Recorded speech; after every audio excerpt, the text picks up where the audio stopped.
Hey guys, Bushcraft412 here. I want to do a review on my new Frontier Armory polymer lower for AR15. I'm building a featureless AR15 for New York here on our new SAFE Act, and I'm going to do some videos on that. Check out my channel if you want to see the actual build, but this isn't the topic here. I want to do a specific review on this new Frontier Armory made out of Las Vegas polymer lower.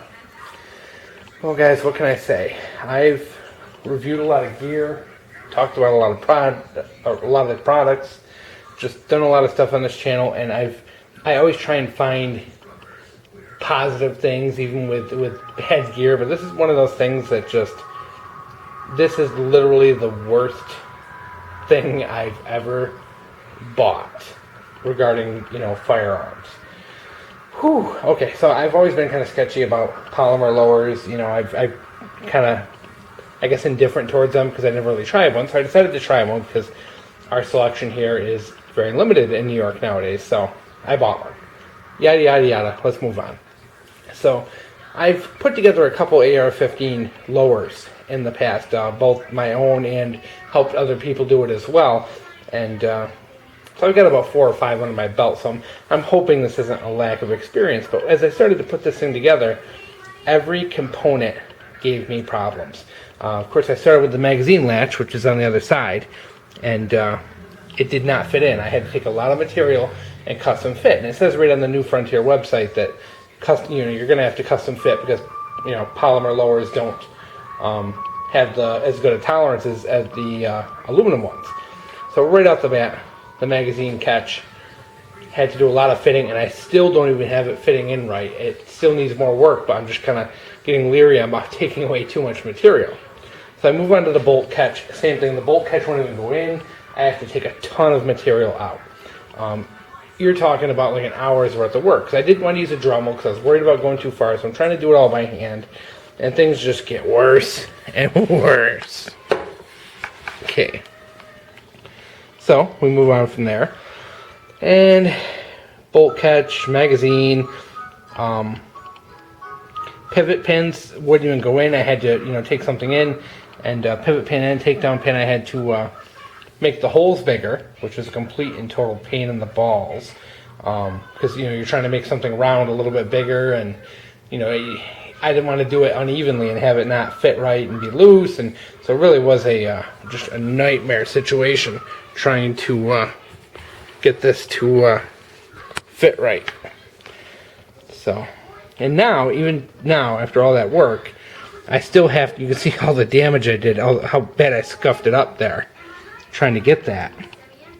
I still have to hit the takedown and pivot pin with a punch to get them to even come out, which is kind of ridiculous. The only thing that went into this with no problem actually was the trigger. The trigger went in no problem. The safety is hard as hell. I mean, it is stiff, and once again I had to get in there and take material out of the hole and try and make it fit. I've got about 8 hours of fitting on this lower, and I'm still not where I need to be. As you can see, the magazine catch is way up. It's not fitting right. You can see I've taken so much material out. I got a little bit of a gap there, and it still won't fit in right. So it's really a pain, and I had to take so much around the bolt catch. I'm just really unhappy. So I just kind of jammed everything together and said, you know what, it'll loosen up when I bring it to the range and start shooting it. Let's break this bad boy in. So I didn't even get it to the range because, of course, I put my upper on, my old upper for my 24-inch bull barrel, which, guys, this actually makes a cool featureless AR-15. This is actually 100% New York legal and isn't compliant with the SAFE Act.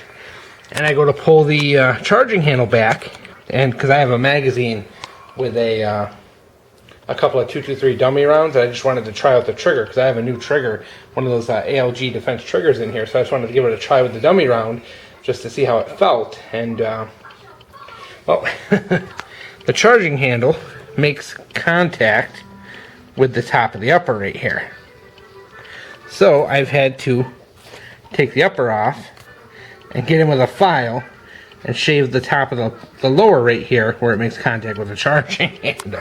So literally it's been nothing but fitting and fitting and fitting with this product. And to top it off, the worst thing is that the detents all go in very, very hard. I had to force the detents in with like bits of wire and a hammer, and the holes for the detents were very tough. And those you can't even work with because, you know, the holes are so small. The only way to make them any bigger would be to put a drill bit in there, but I didn't want to do it. You know, I was worried about structurally compromising this lower.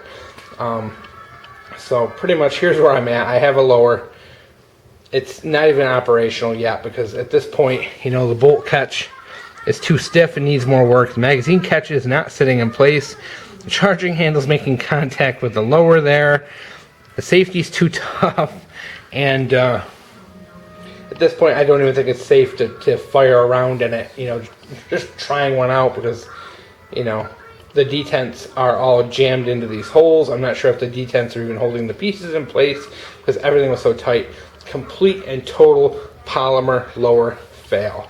I'm going to be contacting New Frontier, and I'm going to show them this video, at least give them a copy of the video, and let them see what they say. I really hate to, you know, send it in and get a replacement because I've got so much time invested in fitting this thing.